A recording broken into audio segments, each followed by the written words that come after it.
Bismillahirrahmanirrahim.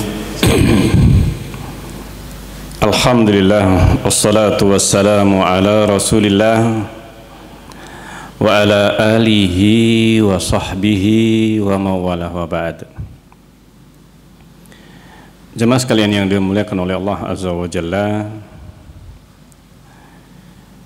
kita melanjutkan kembali pembahasan Kitab At-Tanbihatul Latifah ala mahtawat alaihi al-aqidatul wasitiyah minal mabahisil munifah,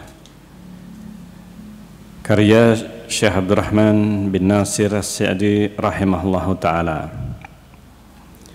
Dan kita masuk kepada pembahasan fasal tentang sifat-sifat Allah Azza wa Jalla. Fasal ini disebutkan oleh Syekhul Islam Ibn Taimiyah rahimahullah ta'ala. Beliau menyebutkan kaidah atau prinsip-prinsip yang mendasar di dalam memahami nama-nama dan sifat-sifat Allah sesuai dengan pemahaman para salafus saleh, pemahaman para sahabat, tabi'in, tabi'in, dan generasi pertama umat ini, serta siapapun yang mengikuti metode para sahabat dengan baik. Maka ini yang disebutkan tentang kaidah-kaidah yang penting untuk memahami sifat-sifat Allah ini. Beliau mengatakan fil aslil awal, fondasi atau prinsip pokok-pokok pemahaman yang pertama,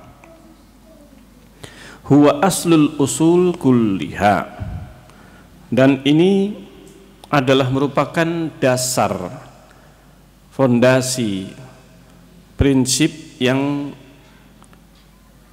merupakan prinsip dari seluruh prinsip-prinsip semuanya. Masya Allah. Kaidah yang pertama kali disebutkan oleh Syekhul Islam ini, wa dhamuha, fondasi yang paling besar, wa ahammuha, dan yang paling penting dalam agama ini, wa alaihi tanbani jami'ul usul, dan di atasnya dibangun seluruh prinsip dan akidah, seluruh prinsip dan akidah. Semuanya didasarkan pada prinsip yang paling mendasar ini, yaitu al-imanu billah, iman kepada Allah Azza wa Jalla. Iman kepada Allah ini prinsip yang paling mendasar, yaitu berkaitan dengan iman kepada Allah. Dan cakupan iman kepada Allah inilah yang akan dibahas oleh Syekhul Islam rahimahullah ta'ala dalam kitab ini. Apa saja yang berkaitan dengan Allah, apa saja yang harus diimani, harus diyakini terhadap Allah Azza wa Jalla. Maka namanya iman, ketakwaan, akidah, pokok-pokok dasar keimanan dan akidah ini harus didasarkan kepada hujjah dari Al-Quran dan Sunnah yang difahami oleh para sahabat. Karena para sahabat mereka lah orang-orang yang menerima langsung talaqi ilmu, menerima ilmu itu dari Rasulullah Sallallahu Alaihi Wasallam, sehingga pemahaman para sahabat adalah pemahaman yang mendasar, pemahaman yang menjadi dasar pijakan seluruh umat Islam yang ingin memahami agama ini dengan benar, dengan baik dan benar, adalah dengan memahami apa yang telah difahami para sahabat. Karena mereka yang dapat langsung pelajaran Islam ini dari Rasulullah. Mereka yang langsung memahami, langsung mendapatkan ilmu itu dari Rasulullah SAW. Maka pemahaman mereka menjadi patokan kebenaran. Semakin jauh menyimpang dari sahabat, pemahaman sahabat, berarti dia semakin sesat. Semakin sesat dari jalan yang benar. Karena itu pemahaman para sahabat adalah patokan yang mendasar. Nah, inilah yang harus kita fahami. Qala al-musannif, beliau penulis mengatakan wa minal imani billah. Ini Syekhul Islam Ibnu Taimiyah mengatakan, di antara iman kepada Allah, di antara iman kepada Allah adalah al-iman, beriman bima wasafa bihi nafsahu, beriman dengan apa yang disifati oleh Allah, apa yang Allah sifati dirinya dengan sifat-sifat fi kitabihi, yang ada di dalam kitabnya Al-Quran, wa bima wasafahu bihi rasuluhu, dan beriman dengan apa yang disifati oleh Rasulnya Muhammad sallallahu alaihi wasallam. Ini prinsip yang sangat mendasar di sini. Ini bagian dari iman kepada Allah yang disebut iman kepada asma dan sifatnya Allah Azza wa Jalla, sesuai dengan pemahaman sahabat Rasulullah. Maka disebutkan ini prinsip yang sangat mendasar. Di antara bagian dari iman kepada Allah adalah iman kepada sifat-sifat yang Allah sebutkan di dalam Al-Quran. Allah sifati dirinya dan juga yang disifati oleh Rasulnya SAW, dengan makna dan pemahaman yang sebagaimana difahami para sahabat, min ghairi tahrif, tanpa mentahrif. Tanpa tahrif itu kalau diterjemahkan memalingkan, memalingkan dari makna yang seharusnya. Ini secara singkat, nanti akan kita baca penjelasan rinci tentang tahrif ini. Yang penting memahami nama dan sifat Allah tanpa memalingkan dari makna yang seharusnya. Yang kedua, wala ta'til, tidak menafikan, menolak, mengingkari. Ini tidak mengingkari. Nanti juga akan kita sebutkan secara detail maknanya, sebagaimana yang disebutkan Syekh bin Baz rahimahullah ta'ala dan juga penulis Sa'di rahimahullah ta'ala. Wala takif, yang ketiga, tanpa membagaimanakan. Takif itu maknanya bagaimana, pembagaimanaan, yaitu menanyakan atau menjawab, menanyakan dan juga sekaligus menjawab pertanyaan bagaimana, itu namanya takif. Tanpa membagaimanakan, tanpa menanyakan bagaimana, dan juga tanpa menjawab, mengkhayalkan bagaimana sifat Allah. Yang keempat, wala tamsil, tidak memisalkan, memisalkan dengan yang lain dengan selain Allah. Tidak memisalkan sifat Allah itu dengan makhluk, dengan selain Allah Azza wa Jalla. Nah, ini makna tamsil, memisalkan. Memisalkan itu mengkhayalkan, mengkhayalkan sifat Allah itu dikhayalkan seperti sifat apa? Makhluk, sifat selain Allah Azza wa Jalla. Nah, ini makna tamsil. Bal yu'minun, bahkan ahlu sunnah beriman, mengimani bi annallaha subhana, bahwa Allah subhanahu wa ta'ala laisa kamislihi syai'un, tidaklah ada sesuatu apapun yang semisal dengan Allah. Wa huwas samiul basir, dan dialah Allah yang maha mendengar, maha melihat. Nah, ini nah, apa itu tahrif? Kembali kepada 4 perkara yang tadi dinafikan tanpa tahrif, taktil, takyif, tamsil. Ini 4 ini yang harus dinafikan di dalam atau menjadi pantangan dalam memahami nama dan sifat Allah Azza wa Jalla. Ini pantangan yang sudah baku. Ini 4 pantangan terhadap nama dan sifat Allah. Tahrif, memalingkan dari makna yang seharusnya.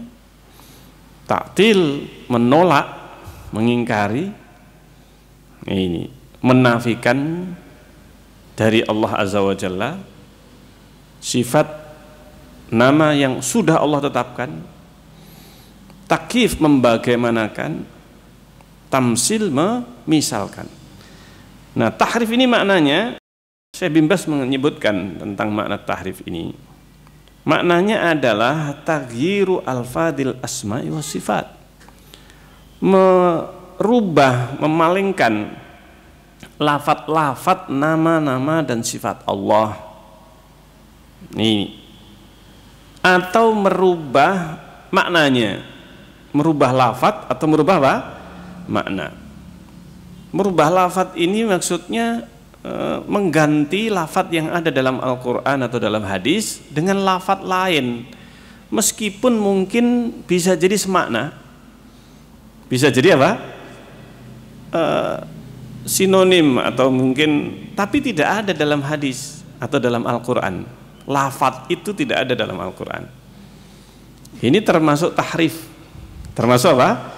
Tahrif. Merubah lafadznya, hurufnya dikurangi, ditambahi.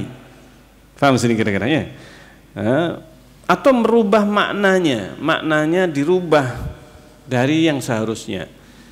Seperti istawa dikasih tambahan lam, istaula. Nah, ini menambah apa? Huruf lam. Maknanya jadi berubah. Istawa menjadi istaula. Nah, ini. Ini tahrif. Ini adalah salah satu bentuk tahrifnya. Nah, seperti halnya kata Syekh bin Baz, qaulil Jahmiyah fi istawa. Seperti perkataan Jahmiyah. Jahmiyah secara umum tentang istawa yang ada dalam Al-Quran. Istawa menjadi istaula. Nah, ini menjadi apa? Istaula. Mereka mengatakan bahwa makna Ar-Rahmanu alal arsy istawa, itu alal arsy istaula. Nah, ini maknanya istaula. Ini yang tidak pernah ada dalam bahasa Arab. Istawa dengan apa? Istaula. Jadi mereka tidak punya dalil dalam Al-Quran ataupun Sunnah kalimat istaula ini, baik itu dirubah lafadznya ataupun maknanya dalam bahasa Arab. Ya, ini sehingga mereka mengada-adakan memahami makna istawa dengan istaula. Ya, ini bahkan mereka itu mencari dalil. Ya, ini nggak dapatnya bait syair. Ini yang digunakan sebagai dalil bait apa? Bait syair. Nah, ini bait syair, qad istawa Bishrun alal Iraqi. Nah, ini Bishr telah beristiwa di atas Irak. Maksudnya istaula. Ini berkuasa. Ini dalam bahasa Arab namanya istawa itu ala wartafa'a, tinggi di atas, itu maknanya istawa ala. Ini Tapi mereka berusaha untuk mengarahkan maknanya, memalingkan maknanya dari makna yang sudah baku dalam bahasa Arab ini kepada istaula. Kepada istaula. Ini sampai-sampai salah atau sebagian tokoh mereka itu membuat kamus. Nah, ini istawa kemudian diartikan istaula. Bikin kamus, ini kamus karena orang yang memahami itu seorang yang pemahamannya mengarah kepada Jahmiyah, maka disebutkan maknanya istawa, istaula. Nah, kemudian juga contoh yang lain, kaqauli ba'dil mubtadi'ah. Ada sebagian perkataan ahlul bid'ah itu yang mengatakan makna marah, murka di dalam Al-Qur'an Allah menyebutkan sifat murka ini, marah ini kepada Allah. Wa ghadiballahu alaihim, Allah murka, marah kepada mereka. Nah, ini Ahlus Sunnah, para sahabat tidak pernah menyinggung, tidak pernah memalingkan kata ghadiba, murka ini kepada makna lain. Tidak ada penukilan dari sahabat Rasulullah atau bahkan hadis Rasulullah yang mentakwil atau maksudnya mentahrif, menjelaskan ghadiba di sini maknanya bukanlah marah. Tidak ada dalam hadis Rasulullah atau para sahabat. Mereka ketika menyebutkan ayat ini, maka mereka memahami karena mereka orang Arab, makna marah jelas. Makna ghadab itu maknanya jelas dalam bahasa Arab. Sebagaimana kita mengucapkan marah, maknanya kan jelas, ya kan? Nah, ini mau didefinisikan tambah nggak jelas. Marah itu apa? Mosok marah nggak tahu, ya kan?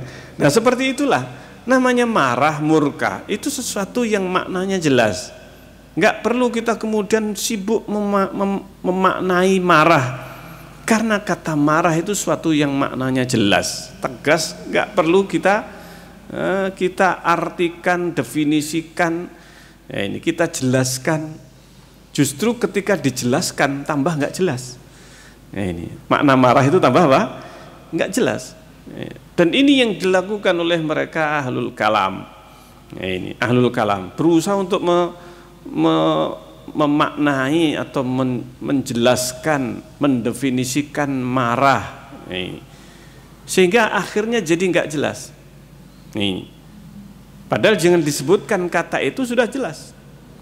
Cinta misalnya, hub, ini Allah mencintai. Ketika mereka mendengar Allah mencintai, nah mereka sudah hatinya sudah apa? Wah, mosok nanti sama dengan makhluk. Karena dalam pemahaman mereka, cinta itu yang mereka tergambar dalam pikiran benak mereka, itu cinta yang ada pada makhluk, sifat yang ada pada makhluk. Nah ini akhirnya apa? Masa Allah cinta? Masa Allah marah? Masa Allah marah? Karena apa? Mereka menafikan marah. Kenapa menafikan marah? Karena mereka melihat marah itu sifat yang ada pada makhluk dan itu sifat jelek. Orang kalau marah itu sudah apa? Ucapannya nggak terkontrol, ya kan? Nah, mereka mengira atau sudah membayangkan sifat marah itu mesti nggak terkontrol. Nah, ini mereka akhirnya menggambarkan kalau Allah sifatnya marah berarti emosinya Allah nggak terkontrol. Mereka itu menggambarkan, mengkhayalkan sifat marah itu mesti dengan sifat makhluk. Akhirnya mereka menafikan masa Allah marah. Nah ini sehingga mentaktil, menafikan. Maksudnya itu marah bukan seperti itu. Nah ini marahnya ini mereka mengartikan dengan arti yang berbeda. Nah ini yaitu apa? Makna murka atau marah fi haqqillah itu. Nah ini ahlul bid'ah mereka merubahnya. Maksudnya iradatul intiqam, kehendak untuk membalas. Intiqam membalas. Kalau sebenarnya diartikan dalam bahasa Indonesia, intiqam itu balas dendam. Ini balas apa? Dendam. Ini intiqam ini balas dendam. Jadi menyandarkan sifat intiqam, Allah Azza wa Jalla membalas dendam. Ini akhirnya harus terpaksa mensifati dengan dendam ini kepada Allah. Waliyadzubillah. Ini jadi seakan-akan Allah itu dendam ya. Ini intiqam, sama saja mereka berusaha maksudnya mensucikan Allah dari kekurangan, tapi justru mereka mensifati Allah dengan sifat yang apa? Yang kurang. Ini. Nah ini makna rahmah misalkan, mereka juga mengartikan rahmat, Allah itu mempunyai sifat rahmat. Nah ini sifat rahmat, assalamualaikum warahmatullah. Ya kan? Semoga keselamatan dan rahmat Allah. Ini. Nah, rahmat Allah disandarkan kepada Allah. Mereka sudah membayangkan sejak awal rahmat itu rahmat makhluk. Ini sayang yang ada pada apa? Makhluk, dan itu kelemahan. Ini kelemahan pada makhluk. Nih. Nah, akhirnya mereka mengatakan, oh makna rahmat itu iradatul in'am, kehendak untuk memberi nikmat. Ini. Maka ini semuanya yang disebut dengan tahrif. Tidak ada para salaf, para sahabat melakukan tahrif seperti ini. Tidak dinukil makna rahmat itu iradatul in'am, makna ghadab iradatul intiqam. Ini makna murka itu keinginan untuk membalas dendam. Ini tidak ada, tidak pernah dinukil dari sahabat, tabi'in, tabi'ut tabi'in mengartikan marah seperti itu, mengartikan rahmat seperti ini. Ini perkara baru, tidak pernah ada. Ini mereka bagaimana para salaf, para sahabat? Marah ya marah, nggak perlu dijelaskan, maknanya jelas. Rahmat maknanya jelas. Ini cinta maknanya jelas. Ini mereka tidak pernah menyebutkan makna definisinya, karena makna kata-kata ini kata-kata yang maknanya jelas, tidak perlu dijelaskan. Ini sehingga apa? Menjelaskan sesuatu yang sudah jelas tambah tidak apa? Jelas. Paham sini kira-kira ya? Menjelaskan sesuatu yang sudah jelas itu malah justru membuat tidak jelas. Ini contohnya, marah itu gholayanud dam, naiknya suhu darah. Ya ini mendidihnya darah dan sebagainya. Ini orang kalau disebut fulan itu mendidih darahnya. Ini kira-kira kalau disebut fulan, si fulan itu marah, lebih jelas mana kira-kira?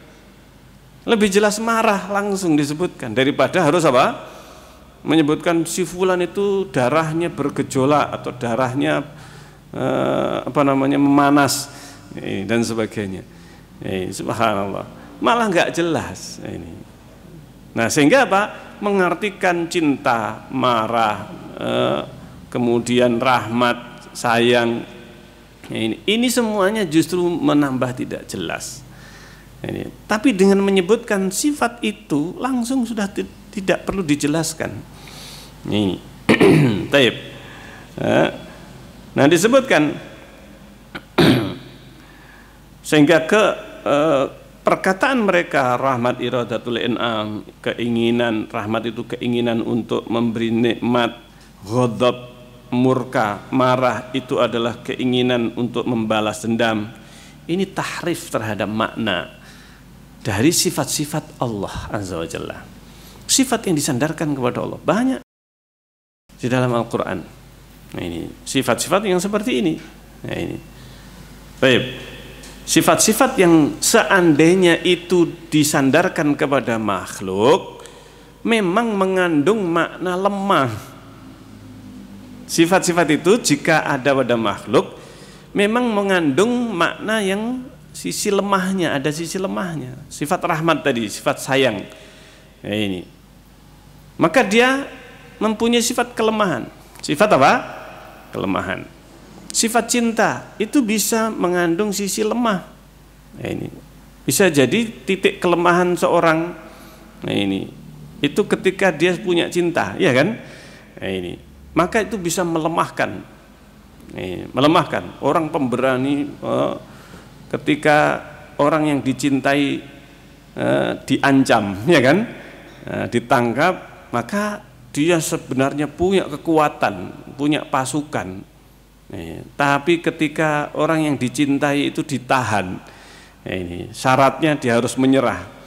Bisa jadi dengan cinta yang sangat besar, ini dia bisa apa? Bisa kalah, artinya tidak punya kekuatan karena ancamannya apa? Orang yang dicintai akan dibunuh, ya.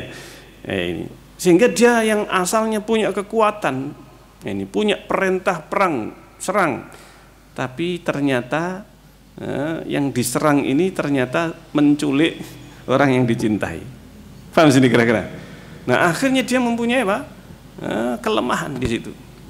Nah, ini orang yang memahami cinta Allah itu jangan cinta makhluk, cinta yang ada pada makhluk. Maka akhirnya menafikan masa Allah cinta. Ini bahayanya. Bahayanya kalau orang itu apa? Menafikan karena memahami sifat Allah itu dengan gambaran sifat yang ada pada makhluk. Ini. Maka ini yang harus kita pahami.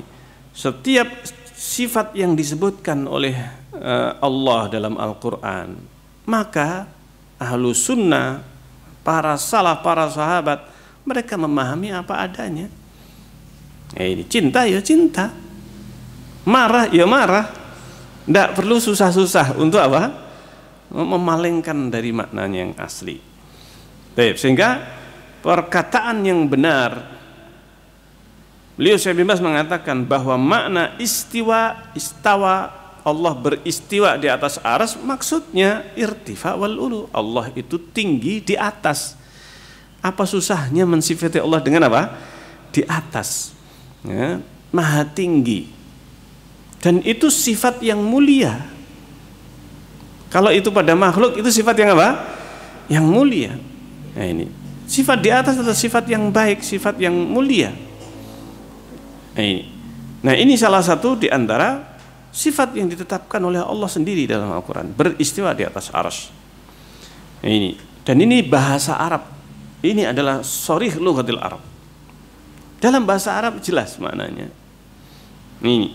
Demikian juga ketika disebutkan dalam Al-Quran untuk menunjukkan kemahatinggian Allah di atas arsy, sesuai dengan sifat yang layak bagi Allah Azza wa Jalla.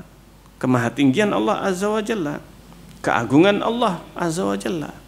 Ini. Demikian juga murka, rahmat.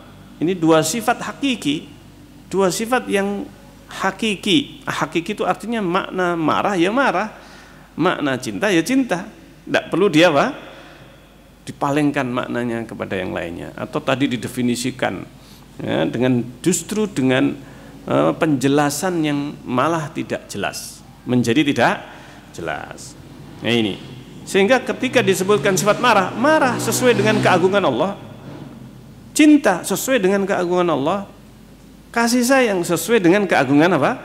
Allah Azza wa Jalla.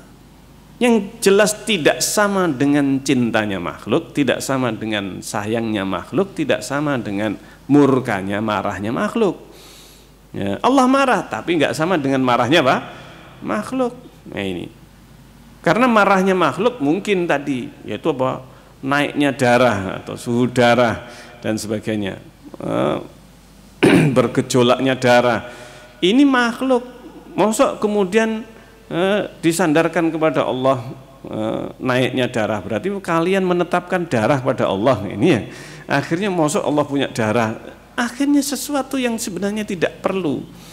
Nah, ini marah ya marah, susahnya apa memahami makna apa? Marah. Sehingga sebenarnya akidah para sahabat, para salaf itu sangat mudah untuk dia apa? Diikuti. Nah, ini bisa difahami dengan akal, bisa difahami dengan apa? Akal. Mereka para sahabat bisa memahami marah pada Allah, Dan mereka tidak mempermasalahkan, tidak ada di antara sahabat mempermasalahkan masa Allah marah, masa Allah itu rahmat, masa Allah cinta. Tidak ada. Ya ini. Dan Rasulullah pun juga menyebutkan sifat cinta, sifat marah Allah dalam hadis. Dan banyak sifat-sifat ini yang disebutkan. Nah, tanpa ta'til. Ta'til itu apa? Ta'til menafikan atau menolak. Maknanya menafikan sifat Allah Azza wa Jalla, menafikan dari Allah. Dan itu dalam bahasa Arab disebutkan jidun mu'attal. Jidun mu'attal. Jid itu leher, mu'attal dibiarkan, dianggurkan namanya. Apa namanya ini? Artinya tidak dikasih kalung. Kalau wanita biasanya jidnya, jid itu adalah leher, itu biasanya dihiasi dengan apa? Dengan kalung. Nah, ini kalau wanita nggak pakai kalung, disifati dalam bahasa Arab jidun mu'attal. Ini leher yang dianggurkan atau dianggurkan. Ini nggak dihiasi. Nah ini dalam bahasa Arab mereka menyebutkan mu'attal. Nah, ini tidak ada hiasannya. Tidak ada hiasannya sama sekali. Nah, mereka kaum Jahmiyah, ini pengikut Jahm bin Safwan, mereka menafikan Allah dari sifat-sifatnya, mengosongkan, menjauhkan, membuang sifat-sifat yang Allah tetapkan sendiri, tapi mereka Jahmiyah menafikannya. Awalnya yang dinafikan justru yang disebutkan dalam Al-Quran, yaitu apa?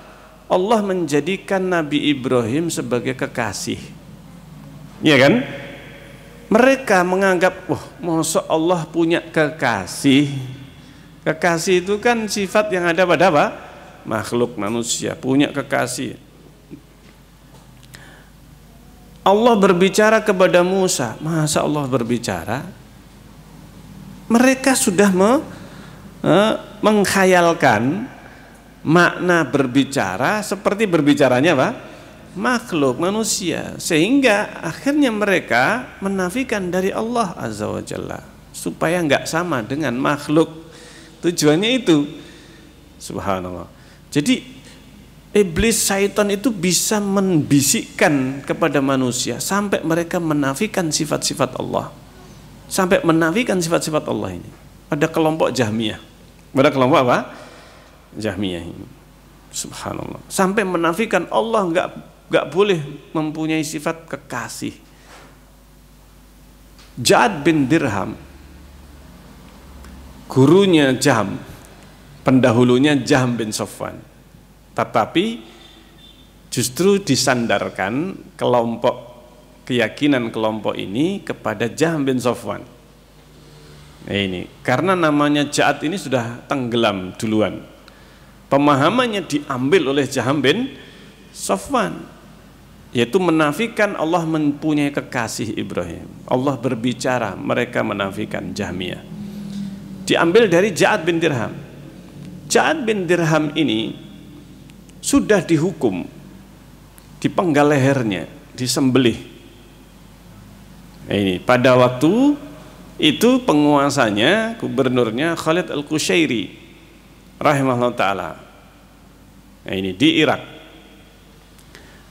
Ketika Ja'ad bin Dirham ini mengatakan Allah tidak mempunyai kekasih, Allah tidak menjadikan Ibrahim sebagai apa? Kekasih. Allah tidak berbicara kepada Musa. Padahal itu semuanya ada dalam Al-Quran, tapi dia menafikan, bersikeras untuk menafikannya. Tidak bisa. Dia menolak ayat tersebut, menolak makna dari ayat tersebut. Padahal jelas dalam Al-Quran. Sudah dipanggil, didakwai, dijelaskan ini ada dalam Al-Quran, tapi dia tetap bersikeras menafikan dari Allah. Nah ini, tidak tahu setan mana yang merasuki apa? Ja'ad bin Dirham ini, sampai akhirnya meskipun ada dalam Al-Quran dia tetap menafikannya, tetap menafikannya. Akhirnya setelah para ulama sudah menangkap atau sudah menangkap Ja'ad bin Dirham ini untuk dijelaskan ini adalah kamu menafikan ayat Al-Quran. Menafikan ayat Al-Quran. Ini ada dalam Al-Quran. Kamu kenapa menafikannya, mengingkari? Tetap tidak mau rujuk. Bayangkan, sampai sejauh itu kesombongan, keangkuhan Ja'ad bin apa? Dirham. Sudah dijelaskan ini ayatnya, tapi tetap bersikeras. Luar biasa ini. Sesat tapi ngengkel. Ini apa ngengkel itu bahasa Indonesianya apa? Ngeyel apa? Apa? Bersikeras lah ya. Pokoknya bersikeras. Nah ini. Bersikeras untuk tetap menafikan dua sifat ini. Itu Allah menjadikan Ibrahim sebagai kasih dan berbicara kepada Musa. Secara langsung, berbicara kepada Musa secara langsung. Nah ini. Artinya Musa mendengar Allah berbicara. Ini. Maka akhirnya ditetapkan ini Ja'ad bin Dirham sudah keluar dari Islam karena telah menafikan ayat Al-Quran. Sudah diajak untuk rujuk, tetap tidak mau rujuk, tidak mau kembali. Ini akhirnya ya sudah, karena sudah diputuskan ini sudah nggak mau rujuk, sudah jelas sekali. Sudah keluar dan menyimpang dari Islam, tetap bersikeras sampai akhir hayatnya, sampai kemudian Idul Adha. Khalid Al-Qushairi, karena waktu itu namanya pemimpin itu yang jadi imam dan khotib. Setelah selesai sholat Idul Adha, Khalid Al-Qushairi kemudian khutbah Id. Karena khutbah Id kan setelah sholat, ya kan? Setelah sholat khutbah, di akhir khutbah Khalid Al-Qushairi mengatakan, ayyuhal mu'minun, wahai kaum mukminun, kaum mukminin, ini dhahu dhahayakum taqabbalallahu minkum. Silahkan kalian menyembelih kurban hewan-hewan kurban kalian. Semoga Allah menerima kurban-kurban kalian. Wa ana, adapun saya, fa inni, sungguhnya aku mudahhin bi Ja'ad bin Dirham, aku akan berkorban dengan Ja'ad bin Dirham. Ini yang disembelih ini Ja'ad bin Dirham. Ini korban paling mahal ini manusia ini yang subhanallah. Aku akan berkorban dengan Ja'ad bin Dirham. Korban itu maknanya mendekatkan diri kepada Allah. Itu makna korban sebenarnya. Berkorban mendekatkan diri kepada Allah. Beribadah mendekatkan kepada Allah. Ini makna korban. Ya, ini. Jadi hewan korban, hewan yang dikorbankan ini dilakukan ibadah, disembelih dalam rangka ibadah kepada Allah. Jadi ibadahnya apa? Menyembelihnya. Ibadahnya adalah apa? Menyembelihnya ini. Ya, ini. Nah, Khalid mengatakan aku akan beribadah mendekatkan diri kepada Allah dengan menyembelih siapa? Aksi mengeksekusi Ja'ad bin Dirham. Karena dia mengatakan Allah tidak menjadikan Ibrahim sebagai kekasih. Fa innahu za'ama annallaha lam yattakhid Ibrahim khalila wa lam yukallim Musa taklima. Karena Ja'ad ini mengatakan bahwa Allah tidak menjadikan Ibrahim sebagai kekasih dan tidak berbicara kepada Musa. Cukup dua ini saja. Cukup dua ini yang menjadikan dia dieksekusi. Ini. Kalau sekarang Khalid Al-Qushairi hidup, berapa kepala itu sudah dikorbankan, ya kan? Berapa Ja'ad bin Dirham, ya kan? Berapa Ja'ad yang lainnya yang sudah dia apa? Disembelih, subhanallah, luar biasa. Ini. Nah, ini diantara permulaan atau awal munculnya kesesatan dalam memahami nama dan sifat Allah Azza wa Jalla. Ini mulai dari Jahm ini. Ini mulai dari Jahm Ja'ad bin Dirham. Nah, sehingga ini makna taktil, menolak. Ini adalah contohnya tadi Jahmiyah atau Ja'ad bin Dirham yang mengawali pemahaman ini. Ini yang pertama kali menafikan sifat Allah. Ini Ja'ad bin Dirham. Setelahnya Jaham bin Safwan mengambil madhabnya Ja'ad. Setelahnya muncul Mu'tazilah dan Ahlul Kalam yang lainnya, yang mereka dengan berbagai pemahaman awalnya adalah dari Ja'ad ini, Ja'ad bin Dirham. Nah, kemudian pantangan ketiga takyif. Pantangan ketiga adalah membagaimanakan. Maknanya membagaimanakan adalah bayanul hay'ah allati takunu 'alaiha sifat, yaitu menjelaskan bentuknya, gambarannya. Nah, ini bentuk gambaran sifat, hakikat sifatnya itu bagaimana. Nah, inilah yang namanya takyif, yaitu menjelaskan bagaimana bentuk sifat, bagaimana hakikat sifat itu. Ini yang tidak ada ilmunya. Allah tidak menurunkan ilmunya tentang hal itu. Bagaimana sifat itu ada, tapi tidak mungkin untuk dia dijelaskan. Tidak mungkin dijelaskan bagaimana sifat Allah. Ini Allah Maha Besar, zatnya saja nggak ada yang tahu bagaimananya, ya kan? Zatnya Allah, bagaimana dengan sifatnya, lebih-lebih lagi. Nah, ini karena asalnya saja sudah nggak diketahui, yaitu apa? Zatnya Allah. Ada yang tahu zatnya Allah? Tidak ada yang tahu. Tidak ada yang tahu zatnya Allah Azza wa Jalla. Nah, sifat itu bagian. Nah, ini bagian dari zatnya Allah Azza wa Jalla ini. Nah, ini karena tidak diketahui sama sekali bagaimana zatnya Allah. Apakah ada zatnya Allah? Ya jelas ada. Ada bagaimananya? Ada, tetapi tidak diketahui. Faham sini kira-kira? Ada tapi nggak diketahui. Karena manusia, makhluk, nggak akan ada yang bisa mengetahui bagaimananya.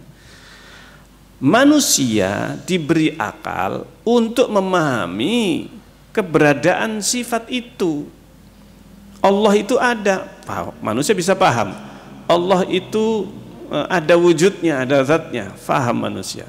Allah berbicara, manusia bisa paham. Allah berbicara, maknanya itu bisa dipahami. Allah turun, Allah di atas, akal manusia bisa memahaminya. Itu batasan pemahaman yang bisa dicerna oleh manusia adalah memahami maknanya, memahami makna sifat. Maka sudah, itu cukup. Itu cukup bagi manusia.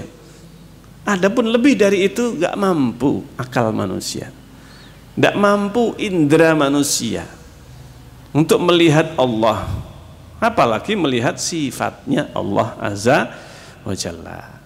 Di dunia ini tidak ada yang bisa melihat Allah, zatnya Allah, atau sebagian sifat Allah Azza wa Jalla seperti wajahnya Allah. Nanti ketika di surga baru bisa melihat wajahnya Allah. Allah tampakkan dirinya, Allah tampakkan wajahnya, Allah perlihatkan kepada manusia, kepada makhluk penghuni surga. Yang bisa difahami manusia di dunia ini hanya maknanya saja, makna dari kata-kata sifat yang disebutkan oleh Allah dan juga Rasulnya. Nah itu, jadi takyif itu maknanya menjelaskan atau menanyakan bagaimana penjelasan sifat Allah Azza wa Jalla, sehingga tidak bisa dikatakan bagaimana istiwanya Allah, bagaimana tingginya Allah. Makna tinggi jelas maknanya, kita bisa paham makna tinggi, makna di atas, tetapi bagaimananya ini yang sudah di luar jangkauan akal, di luar jangkauan akal manusia. Tidak ada informasi.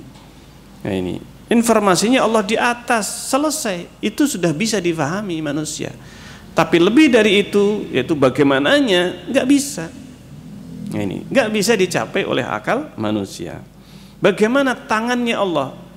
Allah memberitakan di dalam Al-Quran, Rasulullah memberitakan bahwa Adam diciptakan oleh Allah dengan kedua tangannya.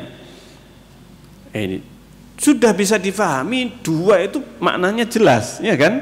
Dua maknanya jelas, tangan maknanya jelas, tetapi yang tidak bisa dicapai itu adalah penjelasan bagaimananya tangan itu.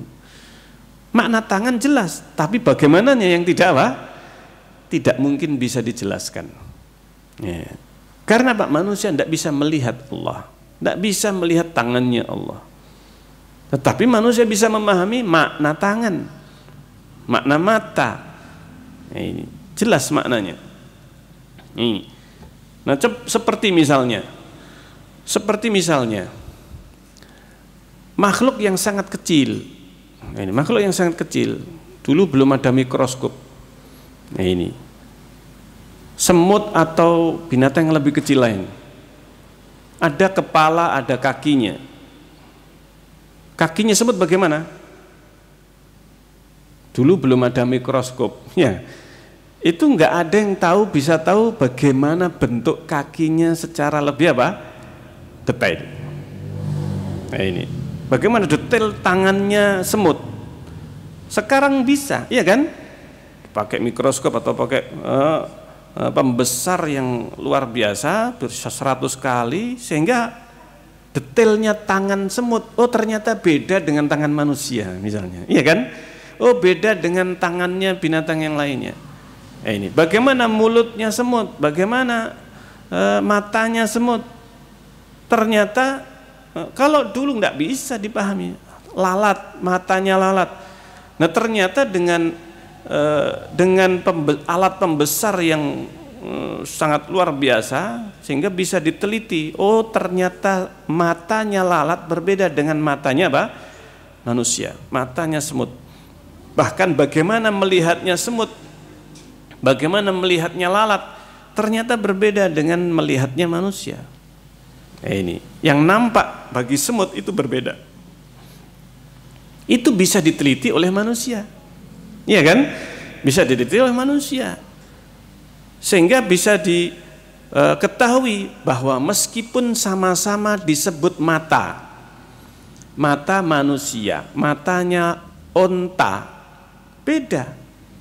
Meskipun kita bisa melihat matanya onta misalnya, ya, tetapi ternyata secara detail itu ada perbedaannya. Matanya onta itu ada selaput yang melindungi, dan itu dia bisa apa? Naik turun meskipun mata tetap terbuka, tapi ada selaput yang menutupi mata itu. Kalau ada debu, maka onta itu tidak pernah kelilipan. Kacamata alami, dan itu menempel di matanya. Dan itu kalau ada debu, tinggal dinaikkan, atau tinggal dibuka kemudian tutup lagi. Ada manusia? Nggak ada. Nah ini nggak pernah disebutkan mata itu butuh kacamata plus minus, ya. Ini nggak butuh. Unta, ini nggak butuh, dan binatang. Nih, nah ini suatu yang menunjukkan bahwa meskipun sama-sama disebut mata lebah, mata kucing berbeda, ya. Nah ini matanya kucing kalau dilihat beda nanti dengan matanya apa? Manusia. Matanya hewan, binatang, seluruh binatang berbagai macam bentuk mata. Kita paham apanya? Matanya saja, makna mata itu paham kita. Tetapi bagaimananya masing-masing mata disandarkan kepada masing-masing makhluk yang berbeda, itu bagaimananya berbeda. Iya kan? Sehingga ketika antara makhluk saja bisa berbeda meskipun sama-sama disebut mata, kita manusia faham mata itu sudah nggak perlu dijelaskan, mata adalah begini, nggak perlu, maknanya jelas, ya kan? Nah ini, tetapi bagaimananya masing-masing mata, nah ini kita tidak bisa membagaimanakan. Nah ini. Nah, di zaman modern seperti sekarang ini sehingga bisa diteliti. Para ilmuwan ada yang meneliti matanya kucing, ada yang meneliti apa? Matanya apa? Lalat, matanya ini dan sebagainya. Yang berbeda-beda maknanya. Matanya capung, itu juga berbeda. Nah, ini. Sehingga kemudian dalam ilmu biologi orang yang kuliah, orang yang sekolah di dalam sekolah SMA misalkan yang biologi, pelajaran tentang mata hewan, matanya capung, nanti masuk di perguruan tinggi lebih detail lagi. Nah, ini anatominya tubuh, ya kan? Nah, ini dan itu dipelajari semakin ilmunya semakin dalam, sehingga semakin mengetahui. Nah, itu tentang makhluk yang berbeda-beda. Allah Subhanahu wa taala tidak mungkin sama dengan apa? Makhluk. Kalau perbedaan di antara makhluk saja demikian banyak dan besar, bagaimana dengan Allah Azza wa Jalla? Maka ketika seseorang kemudian masa Allah punya mata? Loh, antara makhluk saja sudah berbeda. Jelas ketika kita menetapkan mata bagi Allah, maka jelas itu kita juga menafikan persamaan. Menafikan persamaan antara matanya Allah dengan matanya makhluk. Nah, ini sama-sama di atas. Beda antara satu sifat di atas dengan di atas yang lainnya. Kitab ini di atas meja, lampu ini di atas meja, sama enggak di atasnya? Sama-sama di atas, tetapi bagaimananya sudah berbeda. Posisinya berbeda, sama di atas, kita menyebutkan di atas. Kitab ini di atas meja, menempel di meja. Lampu di atas meja, bahkan tidak berhubungan dan tidak butuh meja. Tidak mesti ketika disifati di atas sesuatu berarti butuh dengan yang di bawahnya. Paham sini kira-kira? Nah, orang ahlu ta'til, orang yang mereka kelompok yang menafikan sifat Allah di atas, nah ini Allah beristiwa di atas arsy, langsung memahami Allah berarti butuh arsy. Paham sini kira-kira ya? Apakah mesti sifat di atas sesuatu kemudian butuh yang di bawahnya? Tidak. Makhluk saja banyak. Langit nggak butuh kepada kita, kita di bawah langit, ya kan? Nah, ini langit di atas kita. Nah, ini apakah langit butuh kita? Enggak. Matahari di atas kita, apakah matahari butuh kita yang di bawahnya? Tidak. Kenapa susah untuk memahami Allah beristiwa di atas arsy? Ini sehingga apa? Menafikan, tidak bisa kita artikan di atas zatnya. Nanti Allah berarti bertempat, berarti mujassimah, subhanallah. Ini mereka ini terkungkung dengan apa? Penyerupaan sejak awal. Ketika mengartikan Allah di atas berarti menyamakan dengan makhluk, menyamakan makhluk yang jisim, yang bertempat, yang butuh kepada tempat. Nah, ini kalau mengatakan Allah di atas berarti Allah butuh tempat. Maka ini analogi yang sakit. Kalau diartikan analog yang apa? Yang sakit. Orang yang kurang akalnya. Nah, ini kurang akalnya. Nah, makanya mereka yang sok berakal istilahnya, sok apa? Ahli logika katanya. Sebenarnya mereka logikanya sangat lemah. Logika yang mereka gunakan itu sangat lemah. Nah, ini tidak lengkap dan tidak utuh cara melogikakan sifat Allah ini. Nah, ini sangat jauh. Nah, ini maka takyif ini ini salah satu pantangan, karena kalau sudah mentakif, membagaimanakan atau mempertanyakan bagaimananya dan dia kemudian mengkhayalkan, akhirnya bisa jadi ini pintu kepada taktil, pintu kepada penafian, menafikan Allah, sifat Allah Azza wa Jalla. Ini sehingga tidak boleh mengatakan bagaimana tangan, bagaimana wajah, bagaimana dan seterusnya. Nah, ini menanyakan bagaimana dan menjawab bagaimana tentang sifat itu sebenarnya sama dengan menanyakan tentang bagaimana zatnya Allah. Nah, ini makanya disebutkan dalam kaidah al-qaulu fis sifat kal qauli fid dzat. Pembahasan tentang sifat itu seperti pembahasan tentang zat. Sama. Kalau kita nggak tahu zatnya, maka kita nggak akan tahu sifatnya. Bagaimananya maksudnya? Nah, ini kita bisa memahami Allah punya zat, Allah punya sifat. Nah, ini. Tetapi kita nggak akan bisa tahu bagaimana zatnya Allah dan juga bagaimana sifatnya Allah. Nih, mereka yang menafikan sifat-sifat tangan dan sebagainya, mereka menetapkan zat bagi Allah. Ya, mereka menetapkan Allah itu punya zat nggak? Jelas punya. Kalau mereka mengatakan Allah nggak punya zat, itu berarti cuma khayalan. Allah itu cuma apa? Khayalan, ada dalam khayalan karena nggak ada zatnya, nggak ada wujudnya. Nah, ini semua yang berwujud itu mesti harus ada apa? Zatnya. Hanya saja nggak bisa kita ketahui zatnya Allah bagaimana. Bagaimana zatnya Allah? Tapi jelas ada zatnya Allah, ada wujudnya Allah. Nah, ini makhluk ada wujudnya, ada zatnya, masing-masing makhluk. Sehingga meskipun sama-sama disebut zat, Allah punya zat, makhluk punya apa? Zat, tetapi tidak sama. Nah, ini kaidah penting. Pembahasan tentang sifat itu sama dengan pembahasan tentang apa? Zat. Nah, mereka ini Jahmiyah, mereka menafikan sifat Allah, maka mereka disebut mu'attilah, kelompok yang mu'attil.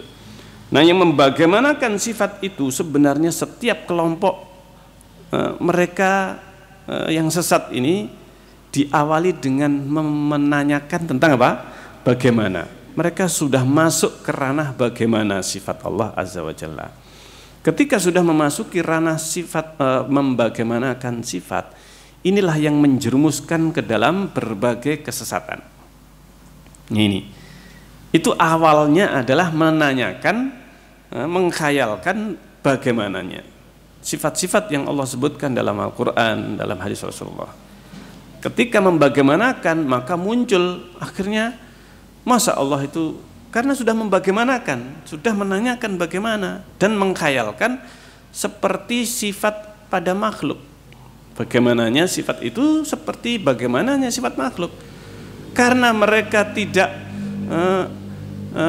tidak ingin menyamakan Allah dengan makhluk, berarti akhirnya apa? Dinafikan saja. Masa itu ada pada Allah? Mereka mendapati sifat itu adalah sifat kekurangan pada makhluk. Mereka akhirnya menafikan dari Allah Azza wa Jalla. Ini. Nah, sehingga intinya bahwa Allah punya zat, tetapi kita tidak tahu bagaimana zatnya Allah. Maka demikian juga Allah punya sifat, tapi kita tidak tahu bagaimana sifatnya Allah Azza wa Jalla. Jadi ahlu sunnah, kita mukmin mengimani adanya sifat itu karena Allah yang menetapkan, tetapi kita tidak mengetahui bagaimana sifat tersebut. Ini. Kemudian tamsil, memisalkan, apalagi, ya kan? Tamsil ini sebenarnya salah satu cabang takyif. Tamsil itu adalah membagaimanakan sifat Allah dengan memisalkan kepada selain Allah. Makna tamsil itu sebenarnya bagian dari apa? Takyif. Sehingga tamsil ini tasbih, penyerupaan. Jadi dia bentuk salah satu membagaimanakan sifat Allah dengan menyerupakan. Menyerupakan dengan apa? Makhluk. Nah, ini. Contohnya, zat Allah seperti zat kita. Turunnya Allah seperti turunnya kita. Tingginya Allah seperti tingginya kita, makhluk. Tingginya Allah seperti tingginya gunung misalnya. Nah, ini. Nah, ini penyerupaan. Ini menyerupakan. Nah, ini bentuknya Allah sama dengan bentuk manusia. Paham sini kira-kira ya? Nah, ini adalah tamsil. Nah, baik itu memisalkan zat atau memisalkan sifat. Sifat Allah dengan makhluk. Nih. Maka Allah Subhanahu wa taala kita menetapkan sebagaimana yang Allah tetapkan. Allah punya sifat tanpa memisalkan. Tanpa misalkan dengan makhluk, tanpa memisalkan dengan makhluk. Allah sudah menyebutkan dalam Al-Quran, laisa kamislihi syai'un. Allah laisa kamitslihi syai'un. Ini dalil pantangan memisalkan, itu dalam Al-Qur'an disebutkan laisa kamitslihi syai'un. Allah tidak semisal apapun. Ini tidak ada yang semisalnya, sesuatu apapun, enggak ada. Hal ta'lamu lahu samia, apakah kamu tahu ada yang sama dengan Allah? Ya ini. Ada yang sama dengan Allah? Tidak ada yang menyerupai, menyamai Allah azza wa jalla. Baik. Nah, Syekhul Islam rahimahullah ta'ala, beliau mengatakan tentang orang yang memisalkan atau mengartikan sifat-sifat yang Allah tetapkan, sifat marah, sifat rahmat. Marah itu iradatul intiqam, keinginan untuk membalas. Rahmat itu keinginan untuk memberi nikmat, memberi nikmat. Maka dijawab kata-kata iradah, keinginan, kehendak, bukankah ada pada makhluk? Iya kan? Makhluk punya iradah enggak? Punya kehendak, punya keinginan. Kalau kalian mengartikan ghadab, murka itu keinginan untuk membalas, sebenarnya kalian lari dari penyerupaan menuju penyerupaan yang lain. Iya kan? Marah itu sifat Allah. Kalau disifati Allah sifat marah, kan makhluk juga punya sifat marah. Nah ini, akhirnya kalian menafikan, oh enggak boleh Allah masa marah, nanti sama dengan apa? Makhluk. Karena sudah membagaimanakan sifat marahnya Allah dengan sifat marahnya apa? Makhluk. Akhirnya dinafikan. Dan kemudian mengatakan, ini ghadab bukan marah. Maksudnya apa? Keinginan untuk membalas dendam. Kalian mengartikan Allah punya keinginan. Bukankah makhluk juga punya apa? Keinginan, kehendak. Bukankah makhluk juga punya kehendak? Berarti kalian mengartikan sifat Allah marah dengan sifat kehendak Allah, yang itu juga ada pada apa? Makhluk. Membalas ada pada makhluk. Kalian tidaklah lari dari satu sifat kecuali lari kepada sifat lain yang juga ada pada makhluk. Juga ada pada apa? Makhluk. Sama saja kalian tetap menyerupakan Allah. Ini tetap menyerupakan Allah. Tetapi kalau disebutkan marah tapi tidak sama dengan makhluk, beres. Iya kan? Allah marah, laisa kamitslihi syai'un. Tidaklah murkanya Allah sama dengan murkanya makhluk. Tidaklah marahnya Allah sama dengan marahnya apa? Makhluk. Selesai sebenarnya. Nah ini jelas di dalam Al-Qur'an, laisa kamitslihi syai'un wa huwas samiul basir. Nah ini, Allah tidak sama, tidak ada yang semisalnya dengan sesuatu apapun, dan Allah maha mendengar, maha melihat. Bukankah mendengar, melihat ada pada makhluk? Ada. Mendengar ada pada makhluk, melihat ada pada makhluk, tapi tidak sama mendengarnya Allah dengan mendengarnya apa? Makhluk. Gampang enggak kira-kira? Gampang, mudah sebenarnya difahami. Kenapa sulit-sulit, ya kan? Ya ini, mengikuti Allah, Al-Quran, hadis Rasulullah gampang sebenarnya, dan lebih mudah dicerna dalam akal manusia daripada mereka yang susah-susah, ya kan? Yang susah-susah. Ini ada seorang awam namanya Hamadan. Hamadan ini duduk di majelisnya salah seorang tokoh Mu'tazilah. Mu'tazilah menafikan Allah di atas. Menafikan apa? Allah di atas. Dan menggunakan dalil-dalil akal. Ya ini, dalil-dalil akal. Nanti kalau di atas, nanti sama dengan makhluk. Ya ini, sama dengan lampu di atas. Ini ya kan, langit di atas. Nanti sama menyamakan Allah dengan makhluk dan sebagainya. Si ustadz ini tokoh Mu'tazilah ini, dia menggunakan berbagai argumen untuk menafikan sifat Allah di atas. Ini sifat mujassimah dan seterusnya. Hamadan ini duduk mendengarkan terus, dan yang hadir. Ketika itu Hamadan menyebutkan, bertanya, ya imam, wahai imam atau wahai ustadz, wahai kiai dan sebagainya, da'na min hadhi, tolong tinggalkan, biarkanlah dalil-dalil ini, sudah nggak usah pakai itu semuanya. Tolong jawab atau tolong beritakan kepada kami bagaimana caranya menghilangkan sesuatu yang sudah senantiasa muncul dalam hati. Ketika kami berdoa, kita berdoa kepada Allah, hati ini senantiasa mengarah ke atas. Ketika minta kepada Allah, orang berdoa, ya Allah, kok senantiasa hati ini arahnya mesti ketika menyebut Allah, meminta kepada Allah, itu perasaannya ini sudah langsung apa? Atas.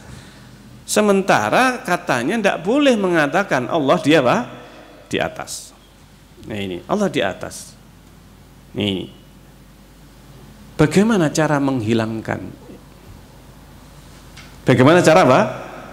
Menghilangkan. Nah ini. Kalau dengan pakai akal-akal tadi, ya toh, nanti menyerupakan dengan makhluk Allah kalau di atas, sama dengan makhluk di atas. Ada makhluk yang di atas. Nah ini. Sang guru ini ingin berusaha menjawab dengan menggunakan akalnya. Dengan menggunakan apa? Teori-teori akalnya.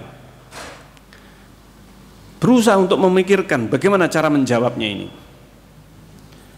Tapi tidak pernah bisa mendapatkan jawabannya. Kenapa? Karena dia sendiri juga merasakan hal yang apa? Yang sama. Ini merasakan yang sama. Akhirnya si guru ini, ustadznya ini pegang kepala begini. Hayyarani hamadani, hayyarani hamadani, hamdani atau hamadani. Ini si Hamdan ini bikin pusing saya, karena dia nggak bisa apa? Menjawab, bikin bingung saya. Hayyarani hamadani. Karena ini fitrah, ada di dalam setiap apa? Manusia. Ada di dalam hati setiap manusia. Ini fitrah, Allah di atas ini sudah menjadi fitrah. Nggak bisa dihilangkan siapapun, meskipun dia ateis. Meskipun dia apa? Ateis. Karena ateis itu sesungguhnya doktrin yang dipaksakan. Doktrin yang dia apa? Dipaksakan. Nah ini, mereka orang-orang ateis pun itu sebenarnya tidak bisa menafikan hati kecilnya yang menetapkan adanya Allah pencipta. Nah ini, ada pencipta alam semesta ini. Hanya saja mereka dibutakan oleh iblis, dibisiki, dicekoki oleh iblis dengan apa? Pokoknya nggak terlihat berarti nggak ada. Nah ini, nggak terlihat berarti tidak apa? Tidak ada. Nggak bisa diindra, nggak ada. Itu yang senantiasa ditanamkan oleh iblis. Iblis sendiri bukan ateis. Iya. Iblis ateis nggak? Enggak. Tapi yang membuat kesesatan termasuk ateis iblis. Yang menyesatkan manusia itu iblis. Iblis itu bukan ateis. Kenapa kok bukan ateis? Wong dia mengatakan dia kenal Allah, ya kan?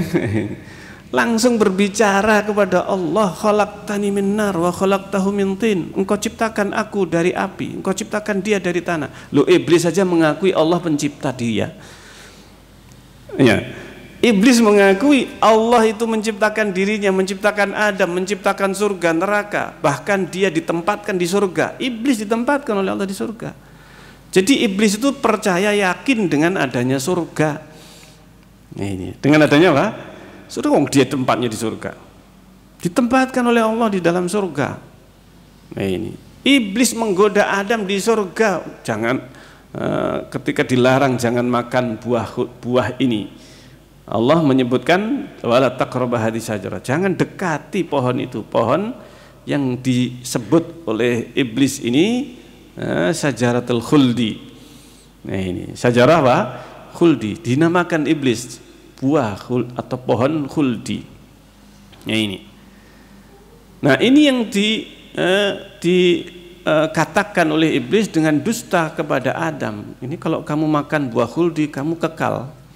Ini subhanallah, diiming-imingi. Nah iblis itu tahu surga, wong pernah tinggal di surga dengan Nabi Adam sama. Tapi iblis berusaha menyesatkan manusia sejauh-jauhnya. Keyakinan yang sebenarnya tidak diyakini oleh iblis, tapi dia berusaha menanamkan keyakinan kepada manusia, bahkan sampai ateis sekalipun. Subhanallah. Jadi ya sebenarnya kesesatan, seluruh kelompok sesat itu tidak ada yang membuat kesesatan itu kecuali bisikan dari iblis. Ini subhanallah. Taib. Nah ini, maka disebutkan oleh Syekhul Islam rahimahullah taala, fala yanfuna anhu ma wasafa bihi nafsahu. Maka tidaklah mereka ahlu sunnah, para salaf, sahabat, tabi'in, tabi'in, tidaklah mereka menafikan dari Allah apa yang Allah sifati dirinya dengan sifat itu. Wala yuharrifunal kalima an mawadi, dan tidaklah merubah kalimat-kalimat Allah an mawadihi, dari yang seharusnya, tidak merubah dari yang seharusnya difahami. Wala yulhiduna fi asma'illahi wa ayatihi, tidaklah mereka berpaling atau menyimpang di dalam memahami nama Allah dan ayat-ayatnya. Wala yukayyifun, tidaklah mereka para salaf membagaimanakan, wala yumassilun, memisalkan sifatihi, sifat-sifat Allah, bisifati khalqihi, dengan sifat-sifat makhluknya. Li'annahu subhana, ini manhajus salaf. Ini yang disebut oleh Syekhul Islam rahimahullah, manhaj salaf, manhaj para sahabat, tabi'in. Ini. Li'annahu subhana, karena Allah subhanahu wa ta'ala la samiyya lahu, tidak ada yang menyamai sama sekali. Wala kuf'alahu, tidak ada yang menandingi. Wala nidda, tidak ada yang melawannya, menandinginya. Wala yuqasu bi khalqihi, tidak bisa dikiaskan dengan makhluknya. Subhanahu wa ta'ala, Allah subhanahu wa ta'ala, maha suci Allah. Fa innahu subhana, karena Allah subhanahu a'lamu bi nafsihi, Allah itu lebih tahu tentang dirinya, wa bi ghairihi, dan tentang selainnya. Kita manusia, mana yang lebih tahu tentang diri kita, ataukah Allah? Allah yang menciptakan kita, Allah lebih tahu secara detail tentang kita, lebih paham, lebih tahu tentang kita. Nih, daripada diri kita, iya kan? Daripada kita ini manusia tidaklah memahami diri kita kecuali sedikit, baik fisik ataupun yang lainnya. Fisik manusia, Allah yang lebih tahu. Nah ini, sebelum ditemukan dan sampai sekarang ilmu tentang manusia, diri kita, itu sangat apa? Sedikit. Meskipun orang mempunyai takhusus, spesialisasi, ilmu kedokteran, iya kan? Mempelajari ilmu jiwa dan sebagainya, itu sebenarnya hanya sedikit, hanya apa? Sangat sedikit tentang dirinya sendiri.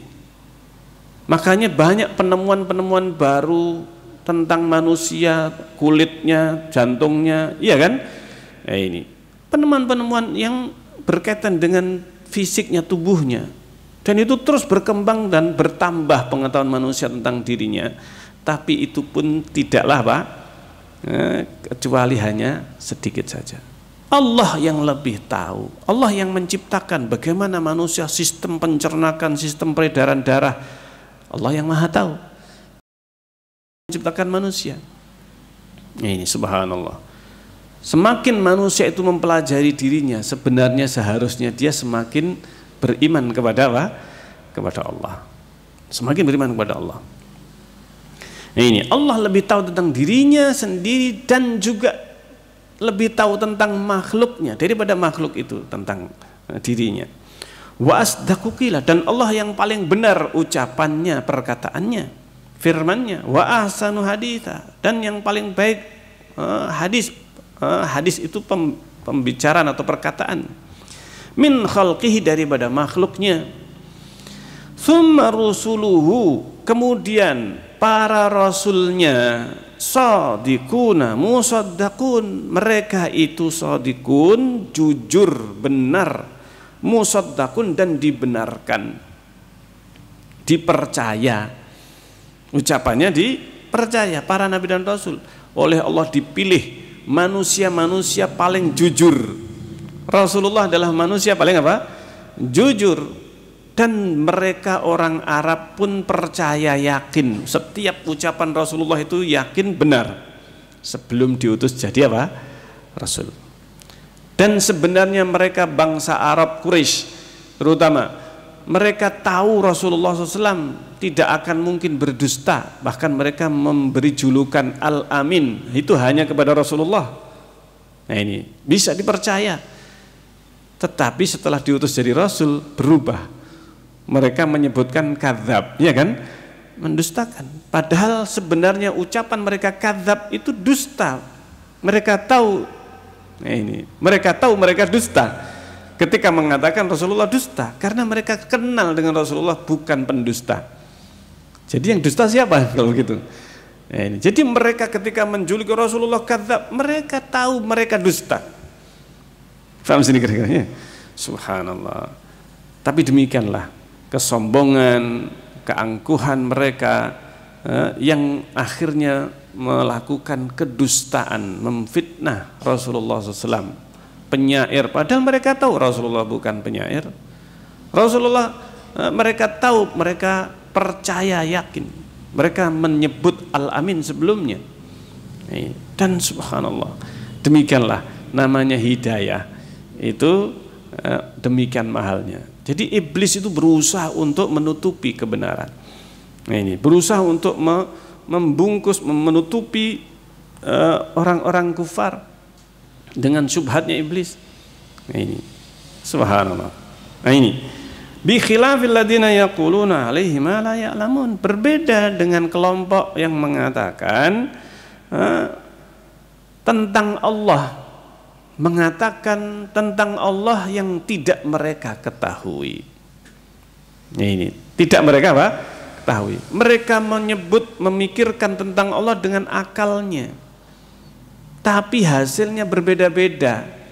Meskipun mereka sama-sama mengatakan menggunakan apa?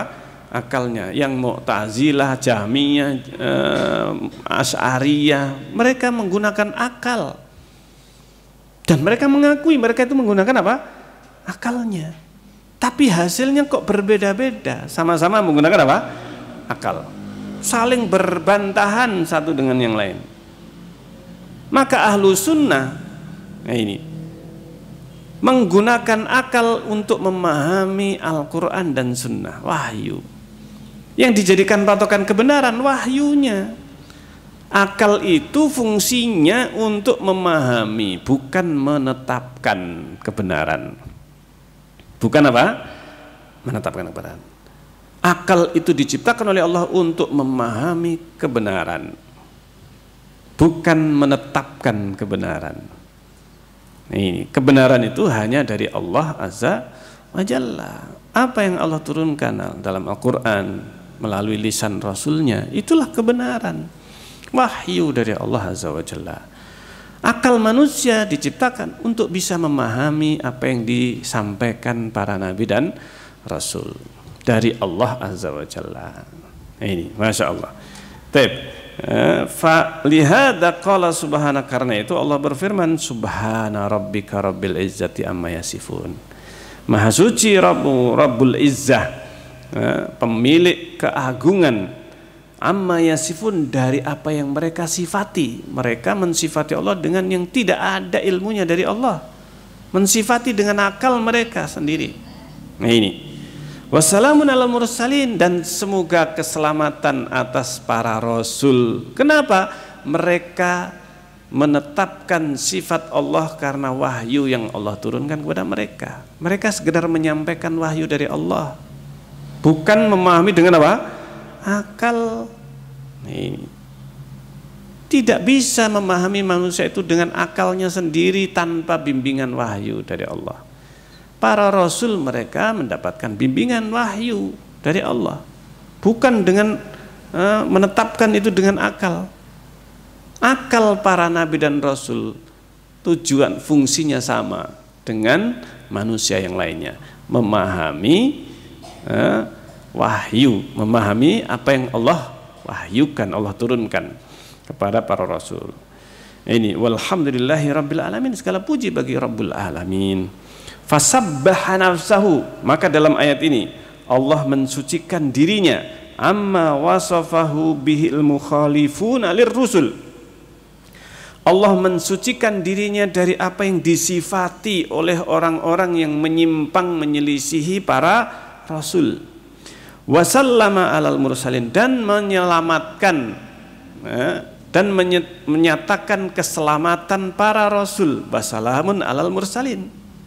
Allah yang menetapkan bahwa para rasul itu yang selamat pemahamannya, akidahnya, keyakinannya, jalannya, agamanya.